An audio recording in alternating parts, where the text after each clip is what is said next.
Hello, my Math 3 scholars. Today we're going to talk about factors and zeros. And specifically in this video, we're going to look at how you find the zeros of a polynomial. Okay?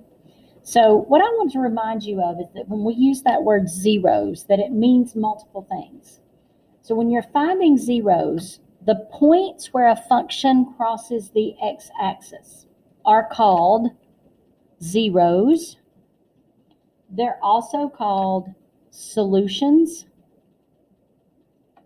They're also called x-intercepts, or we even call them roots. So for instance, if I had a graph, I'm just going to sketch one over here to the side. If I had a graph that looked like this, and let's say it's a parabola, so it looks something like this, okay? Then my zeros, solutions, x-intercepts, roots, whatever you want to call them, would be here and here. It's the points at where it crosses the x-axis, okay? The points where it crosses the x-axis. We call those zeros, solutions, x-intercepts, and roots. And those words can be used interchangeably. So, when you are given the factored form of a polynomial function, you can find these zeros or solutions or x-intercepts or roots, whatever you want to call them. Right now, we're going to call them zeros. You can find the zeros of the function by solving each of the factors when you set them equal to 0. So, for example, what are the zeros of the following polynomials? So let's look at this one. Notice I'm given the factored form of this polynomial. Factored form means that you have parentheses here. It's not multiplied out like x cubed plus something x squared plus something x plus a constant. It's actually in parentheses form. That's what we call factored form. So when you're in this form, you're going to take each of these and set them equal to 0. So x plus 2 equals 0, x minus 1 equals 0, and x minus 3 equals 0. And then you're going to solve each one of these equations. So to solve this one, we're going to subtract 2, which gives us x equals negative 2. To solve this one, we're going to add 1, which gives us x equals 1. And to solve this one, we're going to add 3, which gives us x equals 3. So we have 3 zeros for this polynomial. They are x equals negative 2, 1, and 3. And this right here is our answer. What are the zeros of the following polynomials? These are the zeros, negative 2, 1, and 3. Okay, let's look at B.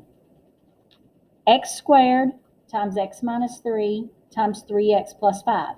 Again, I'm going to take each piece and set it equal to 0.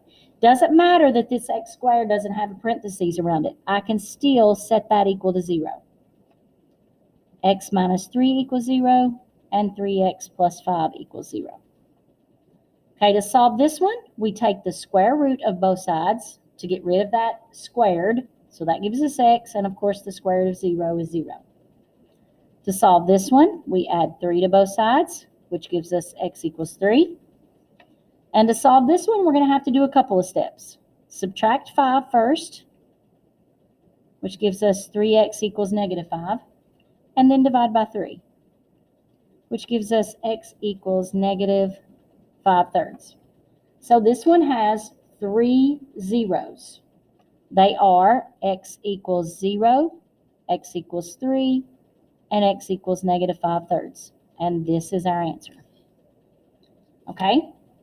I would like for you to pause the video and try to find all the zeros of this one listed, and then come back.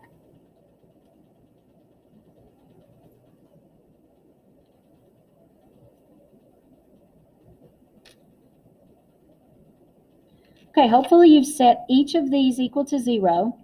So x equals 0, x plus 2 equals 0, x plus 2 equals 0. Notice that one repeats, and we'll talk about that in the future.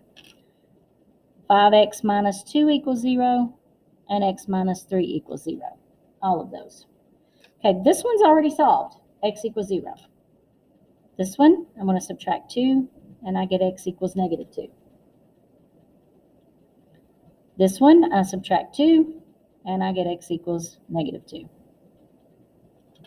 This one, I'm going to add 2 first, which gives me 5x equals 2, and then divide by 5, which gives me x equals 2/5.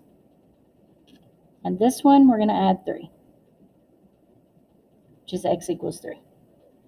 Okay, so my zeros of this polynomial are 0, negative 2,